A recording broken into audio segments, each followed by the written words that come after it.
अस्सलाम वालेकुम नाज़रीन और हज़रात।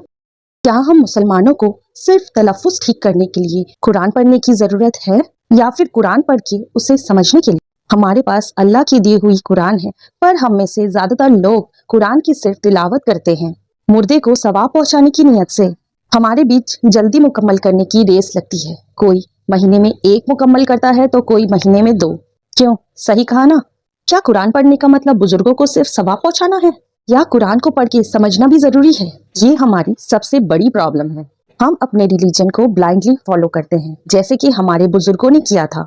उन्होंने कुरान को पढ़ने की एक रस्म बना दी। लोग कुरान जल्दी मुकम्मल करके प्राउड महसूस करते हैं, जैसे उनको पूरी कुरान समझ आ गई हो। लेकिन क्या असल में उन्होंने कुरान पढ़ के कुछ समझा? सिर्फ वो सूरा जो उनकी लाइफ में कंफर्ट देता है, बाकी सब सूरा और आयत से उनको कोई लेना देना नहीं।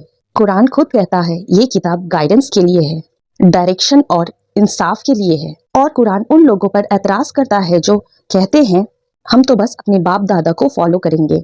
सूरा लुकमान और सूरा बकरा दोनों में ये बात आती है कि जो लोग अपने बुजुर्गों को फॉलो करते हैं बिना कुछ सोचे समझे, वो लोग गुमराह हैं। आज हम वही कर रहे हैं। दुनिया में मुसलमान होकर पैदा होने का मतलब ये नहीं आप सच्चे मुसलमान हैं। अगर आपने कुरान को खुद नहीं पढ़ा, उसकी मीनिंग नहीं समझी, अपने दीन के लिए कोशिश नहीं की, तो आप सिर्फ एक लेबल लेके चल रहे हो। आप जानते हैं इस इग्नोरेंस का आज क्या नतीजा है? आज हम मुसलमान इस दुनिया में कहीं आगे नहीं हैं, ना साइंस में, ना टेक्नोलॉजी में, और ना ही तो बिजनेस में। हम सिर्फ कंज्यूमर और फॉलोअर्स बन के रह गए हैं। लेकिन अगर आप कुरान को उठाकर उसे समझ कर पढ़ेंगे तो आपको पता चलेगा कि इस्लाम ने हमें एक लीडरशिप माइंडसेट दिया था, और आज हम क्या कर रहे हैं? दिन रात हम एक दूसरे पर उंगली उठाते रहते हैं और औरतों को टारगेट करते हैं। आपका कपड़ा ऐसा क्यों है? आप हिजाब क्यों नहीं पहनती? आप नकाब पहना करो। आपकी आवाज भी पर्दे में होनी चाहिए। लेकिन कुरान खोल के पढ़ना, तफसील समझना, जीरो। अगर हम ये सब कुछ करना छोड़ दे तो दूसरों पर उंगली कैसे उठाएंगे? हमारा एंटरटेनमेंट कैसे होगा?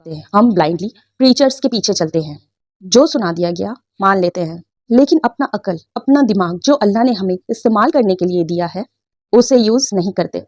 ये हमारी उम्मा की सिक रियलिटी है।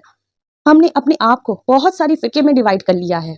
शिया, सुन्नी, जमाती, देवबंदी, बरेलवी और न जाने क्या क्या। हर ग्रुप अपने आप को सुपीरियर समझता है, लेकिन अल्लाह ने कुरान में खुद कहा है अल्लाह की रस्सी को पकड़ो, डिवाइड मत हो। हमने उसकी रूप को छोड़कर हजारों डिविजन अपना लिए हैं। अगर ऐसा ही चलते रहा ना तो जान लीजिए ये हमारी तबाही का फॉर्मूला है। इस्लाम एक लेबल नहीं, एक जिम्मेदारी है, और कुरान को समझ के पढ़ना उसी जिम्मेदारी का पहला स्टेप है। अगर आप खुद को मुसलमान कहते हैं तो आपको रिस्पॉन्सिबल होना होगा।